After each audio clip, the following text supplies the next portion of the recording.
নমস্কার। আজকে আমাদের সাথে জয়তী ম্যাডাম আছেন। তো ম্যাডাম অনেকদিন ধরেই আমাদের সাথে যুক্ত। তো এবারে ওনার যে জন্য আজকে এই ভিডিওয়ে আসা সেটা হচ্ছে ওনার একটা হাঁটু ব্যথা নিয়ে আমাদের কাছে আসেন।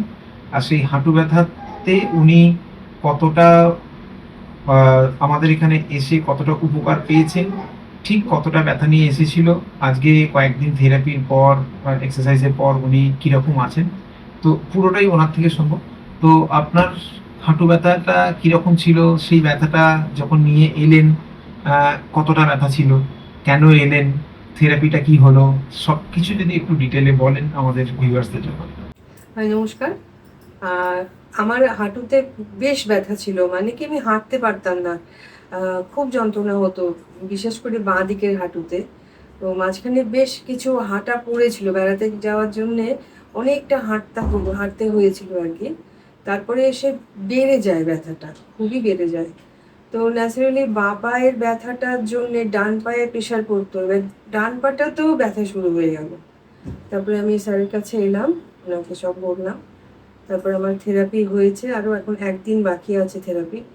তাতে আমি অনেকটা সুস্থ। এখন আমি সিঁড়ি দিয়ে যেমন আগে সিঁড়িতে একটা সিঁড়িতে আমি দুটো পা দিয়ে তারপরে আবার নেক্সট সিঁড়িতে দুটো পা দিয়ে নামতাম, এভাবেই এখন আমি পরপর সিঁড়িতে পা দিয়ে দিয়ে নামতে পারছি। এটা আমি এখন পারছি, কারণ আমি গত পরশু দিনই মেট্রোতে গেছিলাম। এত সিঁড়ি মেট্রোতে জানেনই আপনারা, তো আমার অসুবিধা হয়নি, সিঁড়ি নামতে কোনো অসুবিধা হয়নি। তো আমি এখানে এসে যথেষ্ট উপকার পেয়েছি এবং এরপরে আরো এক্সারসাইজ কন্টিনিউ করব। আপনার তো এখানে আসার একটা দীর্ঘদিনের অভিজ্ঞতা, যে হ্যাঁ, আগেও আসতেন, হ্যাঁ। এখনো আসছেন। তো সবকিছু মিলে এখানকার অ্যাম্বিয়েন্স, সার্ভিস, ট্রিটমেন্ট, এভরিথিং আপনি ঠিক কি বলেন? হ্যাঁ, সবটা মিলিয়ে একদম একটা পরিবারের মতন। আহ, এখানে যারা আমাদের সার্ভিস দিচ্ছেন, তো ওরা এখন আমার মানে একটা ফ্যামিলির মতন হয়ে গেছে। খুবই এদের ভালো ব্যবহার, ভীষণ ভালো ব্যবহার, মানে আমি বাড়িয়ে কিছু বলছি না। সব মানে সবটা কেউ যদি এখানে আসেন না, 2-4 দিন আসলেই যেন মনে হবে নিজের ফ্যামিলিতেই এসেছে। না আমি প্রথমে অনেক দিন করলাম, তারপরে কিছুটা গ্যাপ চলে গেল, তারপরে আবার মানে আরম্ভ করলাম, তারপরে মাঝখান থেকে আমার পাটা ভাঙলো। সেই তখন থেকে প্রায় 1 বছর আমি আসতে পারিনি। ওই পাটা ঠিক হয়ে গেছিল, কিন্তু তারপরে ওই দিক সেদিক যাওয়াই করে আসতে পারিনি। তো এবারে ভাবলাম না, আর এইবার আবার পায়ের ব্যথাটা চাগার দেওয়াতে আমি বললাম না, এবার তোমাকে যেতেই হবে। আর একটা কথা বলি, আমি ডায়াবেটিস এবং ইনসুলিন ডিপেন্ডেন্ট। আমার HbA1c-টা সবসময় 7.5-8 এরকম থাকতো, সেটা নেমে গিয়ে 6.7-এ এসেছিল। তারপরে আবার দীর্ঘদিন না করাতে এখন আবার সেটাও বেড়ে গেছে।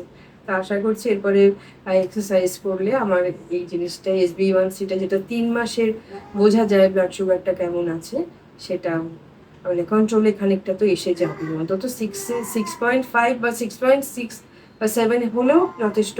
সেটা কি বলবো, রেস্ট্রিক্টেড বোঝা যাবে আর কি। এই তো আপনারা আসুন এখানে, যাদের প্রয়োজন আছে বা যাদের ওভারঅল যারা সুস্থ থাকতে চান, তারা কিন্তু এটাকে অভ্যেসের মধ্যে নিয়ে আসুন, যোগাসন করার। অসংখ্য ধন্যবাদ আপনাকে। তবে আপনাদেরকে বলি, এইটা না শুধুমাত্র ওই ব্যথা হয়েছে তখন গিয়ে করলাম বা এরকম নয়। যেরকম আপনারা দাঁতের যত্ন নেন, সকালে উঠে ব্রাশটা করেন, যেরকম আপনারা পায়ের যত্ন নেন, বাইরে বেরোলেই চটি জুতো পরেন, তেমনি পুরো শরীরের, শারীরিক এবং মানসিক, মানে শরীরের ভিতর থেকে এবং বাইরে থেকে যদি যত্ন নিতে হয়, তাহলে এটা প্রত্যেক দিনের খাওয়া, ঘুম, স্নানের মতো এটা অপরিহার্য। তো করা দরকার, করা উচিত। তো উনি কিন্তু ব্যথা পেয়েছে বলে আবার এসেছে, কিন্তু ডিফারেন্সটা বুঝেছে আগেও না করেও। তো এই সাবজেক্টটা এরকম, আপনি যখন করছেন তখন জানা ডিফারেন্স বোঝা যায়, যখন ছাড়বেন তারপরে ডিফারেন্সটা খুব ভালো বোঝা যায়, নোটিস করা যায়। তো সেই জন্য ব্যাপারটা কোনোদিন, কয়েকদিন, কিছুদিন করলাম ঠিক সেরকম নয়, রেগুলার করাটা খুব দরকার, সকলের জন্য দরকার। বয়স বাড়ার সাথে সাথে তো আরোই দরকার, শরীর তখন এটাকে মানে রেগুলার ফুডের মতোই ডিমান্ড করে। তো অসংখ্য ধন্যবাদ আপনাকে। আর আপনারা যা শুনলেন, আশা করি আপনাদের একটা ডিসিশন নিতে সুবিধা হবে। নিশ্চয়ই এখানে সবকিছুই মানে ভীষণই আন্তরিক, এক কথায় বলতে গেলে খুবই আন্তরিক ব্যবহার, সার্ভিস সবকিছু খুবই যত্ন নিয়ে করেন।